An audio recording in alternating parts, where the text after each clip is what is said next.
വളരെ വളരെ വ്യക്തമായിട്ടുള്ള ഒരു ഇൻഫർമേഷൻ ഇവിടെ വന്ന കുട്ടികൾ എന്നോട് പറഞ്ഞിട്ട് പോയി. ടിവിയിലോട്ട് വന്നിട്ട് ഒരു ഒരു കാര്യം പറഞ്ഞു, മംഗളെ ഇത് അറിഞ്ഞു കഴിഞ്ഞാൽ സിഞ്ചോ നമ്മൾ തല വിട്ടു എന്ന് പറഞ്ഞിരിക്കുകയാണ്. പക്ഷേ ഈ കാര്യം പറഞ്ഞില്ലെങ്കിൽ ജീവിതകാലം മൊത്തം നമുക്കൊരു സമാധാനം കിട്ടൂല അങ്ങളെ. ഇതൊന്ന് കേൾക്കണം. ഇത് കേട്ടിട്ട് നിങ്ങൾ ഇത് വെറുതെ വിടല്ലേ. അക്ഷയും റഹാനും ഡാനിയും സിഞ്ചോയും ഫ്രണ്ട്സും കൂടെ അവന് ഹോസ്റ്റലിൽ റൂമിട്ട് തീർത്തുകയാണെങ്കിൽ. അച്ഛനോട് സിദ്ധാർത്ഥ കോളേജിൽ ESF കൊണ്ട് എന്തെങ്കിലും സിദ്ധാർത്ഥന് ശല്യം ഉണ്ടായിട്ട് പറയുന്നുണ്ടോ? ശല്യമായിട്ട് അങ്ങനെ പറഞ്ഞിട്ടില്ല. പക്ഷേ അവൻ മുമ്പ് പറഞ്ഞിട്ടുണ്ട്, അച്ഛൻ അവിടെ ഒരു യൂണിറ്റ് മാത്രമേ ഉള്ളൂ, ഇത് മുമ്പ് ഏതൊക്കെ സംഘടന ഉണ്ട്, അത് SFI മാത്രമേ ഉള്ളൂ. അവരുടെ സംഘടന അത് വേറെ ആരെയും സമ്മതിക്കില്ല. തമാശയായിട്ട് പറയും. അപ്പം ഞാൻ പറയുന്നതൊക്കെ ഏതെങ്കിലും മുന്നണി വേണോ, ഏതെങ്കിലും സംഘടന വേണോ? അപ്പോൾ അയ്യോ എനിക്കൊന്നും വേണ്ട, ഞാൻ വല്ലതും കൊണ്ട് ചേർന്ന് കഴിഞ്ഞാൽ അവർ നാളെ എന്നെ വെട്ടിക്കൊല്ലും. ഒരു തമാശയായിട്ട് പറയുന്നു. പക്ഷെ അത് കാര്യമായിരുന്നു. ഞാൻ പറഞ്ഞു നിനക്ക് വേണമെങ്കിൽ ചേരണോ? എനിക്കൊന്നിനും ചേരണ്ട, എനിക്ക് അതിനും സമയമില്ല. അവൻ അങ്ങനെ പറഞ്ഞിട്ടുണ്ട്. ഫസ്റ്റ് ഇയർ ലാസ്റ്റ് ആകുമ്പോഴേ പറഞ്ഞിട്ടുണ്ട്. എല്ലാവരും അവർ സീനിയേഴ്സൊക്കെ ഒന്ന് പറയും മെമ്പർഷിപ്പ് എടുക്കണം എന്ന് ഒന്ന് പറയുമെന്ന് പറഞ്ഞു. അപ്പോൾ അത്രേ പറഞ്ഞിട്ടുള്ളൂ. വളരെ അതല്ല സീരിയസ് ആയിട്ടൊന്നും വന്ന് പറഞ്ഞിട്ടില്ല. അപ്പോൾ അവർ വേണ്ട എന്ന് പറഞ്ഞിട്ട് അവൻ അങ്ങ് വിട്ടിട്ടുണ്ട്. അവരെല്ലാവരും പറയും ചേട്ടന്മാരൊക്കെ നിർബന്ധിക്കും മെമ്പർഷിപ്പ് എടുക്കണം, വേറെ ആരും വരാനും സമ്മതിക്കില്ല. പക്ഷെ അങ്ങനെ ഭീഷണിപ്പെടുത്തിയായിട്ടുള്ള ആ സമയത്ത് അവൻ പറഞ്ഞിട്ടില്ല. ചില ഭീഷണി ഉണ്ടായിരിക്കാം, ഒന്നും പറഞ്ഞിട്ടില്ല. ഞാൻ വിളിക്കാറുണ്ട്. അല്ല, ഞാൻ ഗൾഫിലാണ് വർക്ക് ചെയ്യുന്നത്. ഇപ്പം ഞാൻ ആഴ്ചയിൽ ഒരിക്കൽ ഞാൻ വിളിക്കും. അപ്പോൾ അത് കഴിഞ്ഞിട്ട് ചിലപ്പോൾ വിളിച്ച് കിട്ടിയില്ല എന്നുണ്ടെങ്കിൽ അവൻ പിന്നെ തിരിച്ച് വിളിക്കും, ഇല്ല ഒരു മെസ്സേജ് അയക്കും. ഇല്ല അവൻ തിരിച്ച് മെസ്സേജ് അയക്കും, അച്ഛാ ഞാൻ നാളെ വിളിക്കാം, ഞാൻ കുറച്ച് അവിടെ പോയി ഇവിടെ പോയി. അപ്പോൾ അത് അവൻ്റെ വിവരം കിട്ടിയില്ല എന്നുണ്ടെങ്കിലും എല്ലാ ദിവസവും ഞാൻ വീട്ടിൽ വിളിക്കും. അവൻ എല്ലാ ദിവസവും വീട്ടിൽ വിളിച്ചിട്ട് അവൻ്റെ കാര്യങ്ങൾ ചോദിച്ചുകൊണ്ടിരിക്കുന്നത്. കൂടുതൽ അവൻ്റെ കാര്യം മാത്രമേ ചോദിക്കുകയുള്ളൂ. കാര്യം എന്ന് പറഞ്ഞാൽ അവൻ ഫോൺ ചെയ്യണത് 1 മണിക്കൂർ വരെ അവൻ്റെ അമ്മയോട് സംസാരിക്കും. അപ്പോൾ അവിടുത്തെ കാര്യങ്ങളെല്ലാം എനിക്ക് കറക്റ്റായിട്ട് അറിയാം. അതുകൊണ്ട് ഞാൻ ഡെയിലി വിളിക്കില്ല, ആഴ്ചയിൽ 2 പ്രാവശ്യം വിളിക്കും. വീട്ടിലേക്ക് വരാൻ വന്നത് സിദ്ധാർത്ഥയാണ് ഫ്രണ്ട്സ് തിരിച്ച് വിളിച്ച് ഇങ്ങനൊരു ഒരു കൊലപാതകം എത്തിച്ചത്. ഒരു പ്ലാൻഡ് ആയിട്ട് ഒരു പരിപാടിയാണ് ചെയ്തത്. കാരണം വീട്ടിലേക്ക് വരായിരുന്നു സിദ്ധാർത്ഥ തിരിച്ച് കള്ളം പറഞ്ഞ് വിളിക്കുന്ന ആവശ്യമില്ല. തീർച്ചയായിട്ടും അത് നമുക്ക് അപ്പോഴൊന്നും അതിനെക്കുറിച്ച് സൂചന ഇല്ലായിരുന്നു. ശരിക്കും പറഞ്ഞാൽ 15-ാം തീയതി ആയപ്പോഴേ ഞാൻ അപ്പോഴാണ് ഗൾഫിലായിരുന്നു. 15-ാം തീയതി ആയപ്പോഴേ വൈഫ് വിളിച്ചു പറഞ്ഞു, സിദ്ധു എന്ന് നമ്മൾ വിളിക്കുന്ന സിദ്ധു വരുമെന്ന് പറഞ്ഞു, രാവിലെ വരുമെന്ന് പറഞ്ഞു, ഉത്സവമുണ്ട്, രാവിലെ വന്നിട്ട് വൈകുന്നേരത്തോടെ എത്തും. ഞാൻ പറഞ്ഞാൽ ഓക്കെ നല്ലത്, നമുക്ക് 2-3 ഉത്സവം ഉണ്ടല്ലോ. അപ്പോൾ അതിന് എത്ര സമയമായി ഞാൻ വിളിച്ചു. ഞാൻ രാവിലെ വീട്ടിൽ വിളിച്ചപ്പോൾ പറഞ്ഞു സിദ്ധു വന്നിട്ടില്ല. ഞാൻ പറഞ്ഞു എന്താ വരാത്ത സമയം താമസിച്ചല്ലോ. ഇല്ല അവൻ വന്നിട്ട് എറണാകുളം വരെ തിരിച്ചു പോയി. അപ്പോൾ ഞാൻ അതെന്ത് എറണാകുളം വരെ തിരിച്ചു പോയത്? അപ്പോൾ എറണാകുളം വരെ എത്തിയിട്ട് റഹാൻ വിളിച്ച് തിരിച്ചു പോയെന്ന് പറഞ്ഞു. അപ്പോൾ ആ റഹാൻ എന്ന് പറഞ്ഞാൽ നമുക്ക് എനിക്കറിയാം, പേഴ്സണലി കണ്ടിട്ടില്ലെന്നുണ്ടെങ്കിൽ ഫസ്റ്റ് ഇയർ മുതലുള്ള കൂട്ടുകാരനാണ്. റഹാൻ വിളിച്ച് തിരിച്ചു പോയി.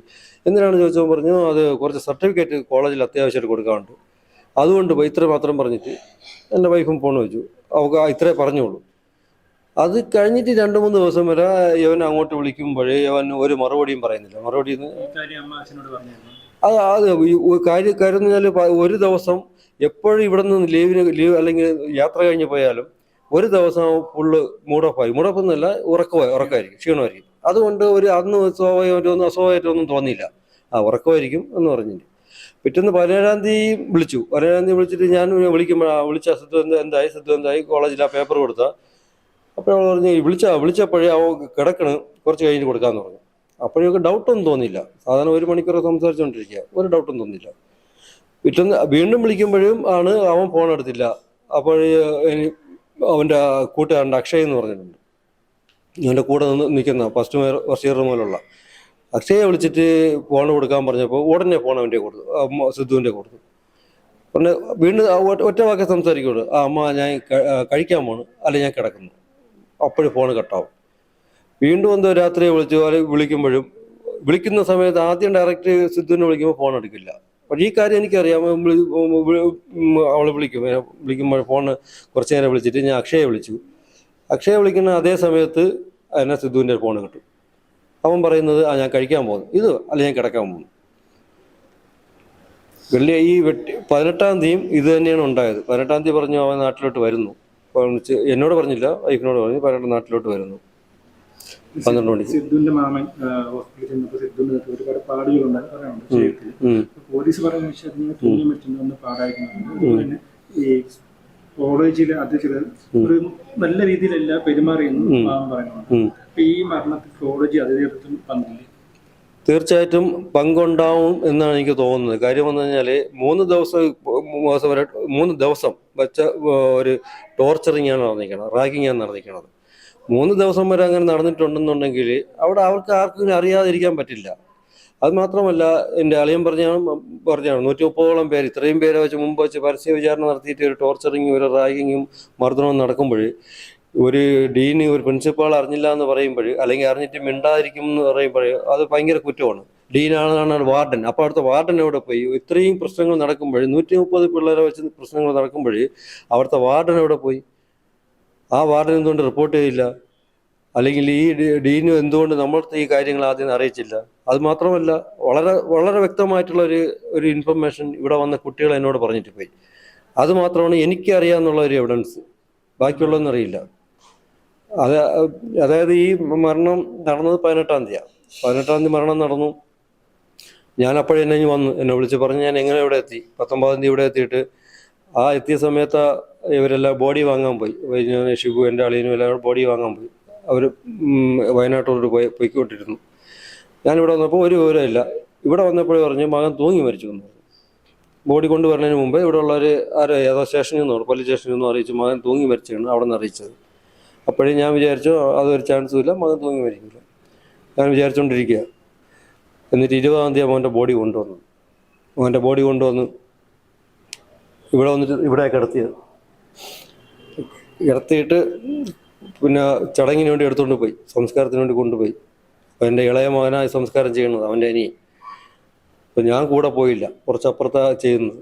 ഞാൻ ഇവിടെ തന്നെ ഇരുന്നു, ഇവിടെ കുറച്ചകത്ത് മാറിയിരുന്നു. അപ്പം വീട്ടുകാരുടെ ഈ കരച്ചിലും കാര്യങ്ങളെല്ലാം എനിക്ക് കേൾക്കാൻ വയ്യാത്തതുകൊണ്ട് ഞാൻ കുറച്ച് മാറിയിരുന്നാണ്, അപ്പുറത്തോട്ട് മാറിയിരുന്നപ്പോൾ കുറച്ച് കഴിഞ്ഞിട്ട് കുറച്ച് കുട്ടികൾ എൻ്റെ അടുത്ത് വന്നു. ഇങ്ങോട്ട് വരുന്നുണ്ട്. ഞാൻ ഇറങ്ങിയപ്പോഴൊക്കെ ഞാൻ കണ്ടു കുറച്ച് കുട്ടികൾ വരുന്നത്. ഞാൻ വിചാരിച്ച അവൻ്റെ കോളേജിലുള്ള കുട്ടികളായിരിക്കുന്നു. ആ കുട്ടികൾ വന്നിട്ട് കുറച്ച് കഴിഞ്ഞിട്ട് ഞാൻ കുനിഞ്ഞിരിക്കുകയായിരുന്നു. എൻ്റെ അടുത്ത് വന്നിട്ട് 2 പെൺകുട്ടികളും ആൺകുട്ടിയുണ്ട്.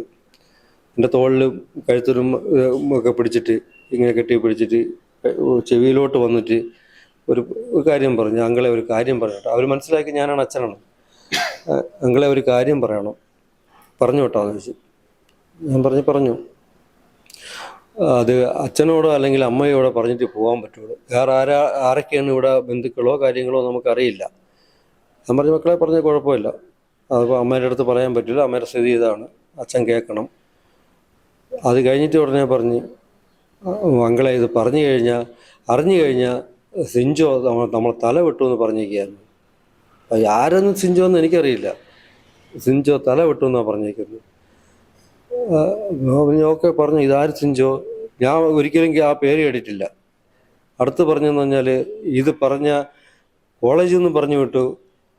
ഇവിടെ നടന്ന കാര്യം പറഞ്ഞു കഴിഞ്ഞാൽ പിന്നെ ഇവിടുത്തെ പഠിത്തം മതിയാക്കിക്കും, അതും പറഞ്ഞു വിട്ടു. അതുകൊണ്ട് നമുക്ക് പേടിയാണ്. പക്ഷേ ഈ കാര്യം പറഞ്ഞില്ലെങ്കിൽ ജീവിതകാലം മൊത്തം നമുക്കൊരു സമാധാനം കിട്ടൂല. അങ്ങളെ ഇതൊന്ന് കേൾക്കണം, ഇത് കേട്ടിട്ട് നിങ്ങൾ ഇത് വെറുതെ വിടല്ലേ എന്ന് പറഞ്ഞു. അവർ പേരോ കാര്യമൊന്നും പറഞ്ഞില്ല. എനിക്ക് ഒരു 15 അവൻ്റെ ബോഡി കൊണ്ടുപോയി 15 മിനിറ്റേ ആയുള്ളൂ. അതുകൊണ്ട് എനിക്ക് കൂടുതലായിട്ടൊന്നും പ്രതികരിക്കാൻ പറ്റിയില്ല. ഞാൻ പറഞ്ഞ മക്കളെ പറഞ്ഞു ഞാൻ പറഞ്ഞു എന്താണെങ്കിലും പറഞ്ഞു തന്നു. അപ്പോഴാണ് പറഞ്ഞത് അതുവരെയ്ക്കും എനിക്ക് വേറെ കാര്യങ്ങളൊന്നും അറിയില്ല. ഈ മുമ്പ് ഷിബു പറഞ്ഞ കാര്യങ്ങളൊക്കെ അതിന് മുമ്പേ നടന്നുകൊണ്ടിരുന്നത്, അതെല്ലാം അറിയാമായിരുന്നു. പക്ഷെ എന്നോട് ആരും ഒന്നും പറഞ്ഞില്ല. അപ്പോഴാ ആ കുട്ടികൾ പറയുന്നത് ഞങ്ങളെ സിഞ്ചോയും അവൻ്റെ ഫ്രണ്ട്സും പിന്നെ അക്ഷയ്, റഹാന്,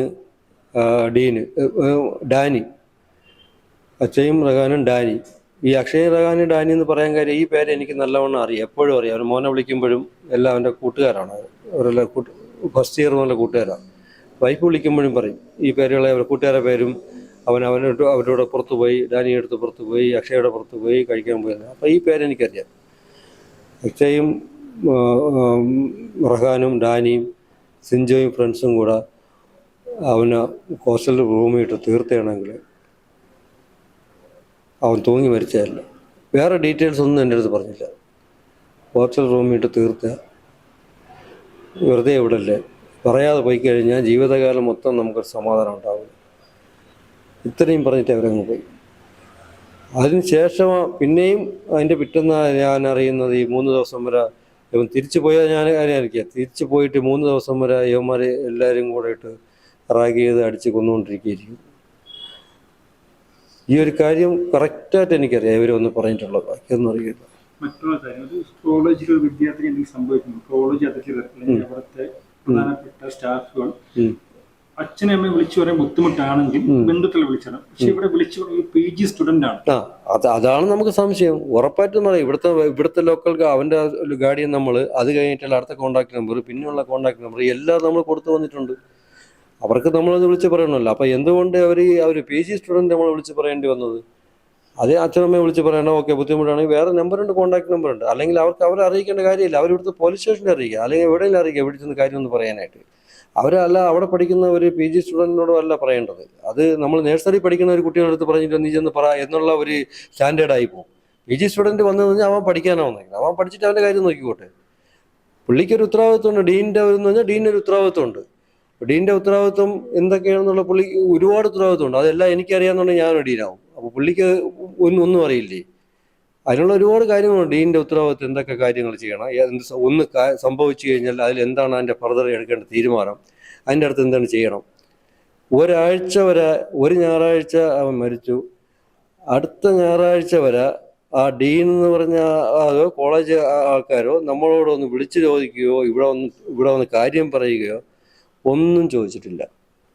പിന്നെയാ നമ്മൾ ലാസ്റ്റ് അറിഞ്ഞത്, ഈ അവൻ തൂങ്ങി നിന്നത് കണ്ടപ്പോഴും, അല്ലെങ്കിൽ മരിച്ചു കിടന്ന് കണ്ടപ്പോഴും ഡീനും അവിടുത്തെ അവൻ്റെ ഫ്രണ്ട്സും സീനിയേഴ്സും കൂടെ എല്ലാം വന്ന് അതിനെ അഴിച്ചെടുത്തു ഹോസ്പിറ്റലിൽ കൊണ്ടുപോകാൻ കൊണ്ടുപോയതിന് ശേഷം മാത്രമാണ് പോലീസിനെ അറിയിച്ചത്.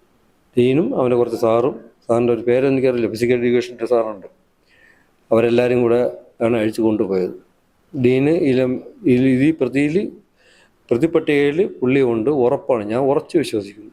ഇന്ന് കുറച്ച് വന്ന വാർത്ത എക്സൈറ്റിൽ കുറച്ച് നേതാക്കൾ പോലീസ് അറസ്റ്റ് ചെയ്യുന്നു പറയുന്നത്. പക്ഷേ 10 ദിവസം ഈ നേതാക്കൾ ഈ കോളേജിൽ തന്നെ ഉണ്ടായിരുന്നു. അന്ന് അറസ്റ്റ് ചെയ്ത് പോലീസ് ഇന്ന് അറസ്റ്റ് ചെയ്യുന്നു. മാധ്യമങ്ങളുടെ മുമ്പിൽ വാർത്ത വന്നുകൊണ്ട് രാഷ്ട്രീയ നേതാക്കൾ ഈ മരണം ഏറ്റെടുത്തുണ്ട്. ഇന്ന് നടന്ന അറസ്റ്റ് വെറും നാടകമല്ലേ? ഇന്ന് അറസ്റ്റ് നടന്നിട്ടുണ്ടോ എന്ന് അറിയില്ല. കാര്യം എന്ന് വെച്ചാൽ ഞാൻ ഈ അറസ്റ്റും കാര്യമൊന്നും നോക്കുന്നില്ല. ഇന്ന് എന്നോട് പറഞ്ഞു ഒരു 10 മിനിറ്റ് 15 മിനിറ്റ് മുമ്പ് പറഞ്ഞു ഇന്നൊരു അറസ്റ്റ് നടന്നു പറഞ്ഞു. അപ്പോൾ പറഞ്ഞു ഈ ലിസ്റ്റിലുള്ള ആൾക്കാരല്ല എന്നും ഞാൻ പറഞ്ഞിട്ടുണ്ട്. ഇവർ പറയുന്നു ഈ ലിസ്റ്റിലുള്ള ആൾക്കാരല്ല എന്ന്. അപ്പം ഈ അറസ്റ്റ് നടന്നിട്ടുള്ളത് കറക്റ്റായിട്ടുള്ള ആൾക്കാരെയാണോ ഇല്ലയോ എന്നുള്ള കാര്യം ഇനി കണ്ടുപിടിച്ചാലേ പറയാൻ പറ്റുള്ളൂ. കാരണം എനിക്കിപ്പോൾ അത് പറയാൻ പറ്റില്ല ഇതെന്തുകൊണ്ട് അവർ കുറ്റവാളിയാണോ. പക്ഷേ ഈ 12 പേരിലല്ല, ഇനിയും ഉണ്ട് ഒരു 10-15 പേര് ഇനിയും ഉണ്ട്, നമുക്കറിയാം വ്യക്തമായിട്ട് കിട്ടിയിട്ടുണ്ട്. ആ ബാക്കിയുള്ള 15 പേരിലുള്ളവരാണ് ഇത് കിട്ടിയിട്ടുള്ളതെന്ന് അറിയില്ല. എന്തു കഴിഞ്ഞാലും ഏതൊക്കെയാണ് ഇത്രയും മാധ്യമ പ്രശ്നം ആയിക്കൊണ്ടാണ് മാത്രമാണ് ഈ അറസ്റ്റ് നടന്നിട്ടുള്ളത്, 10 പേരെങ്കിലും കിട്ടിയിട്ടുള്ളത്. ഇത്രയും പ്രഷർ വന്നിട്ടില്ല എന്നുണ്ടെങ്കിൽ ഈ 10 പേരെ അറസ്റ്റ് ചെയ്യില്ല.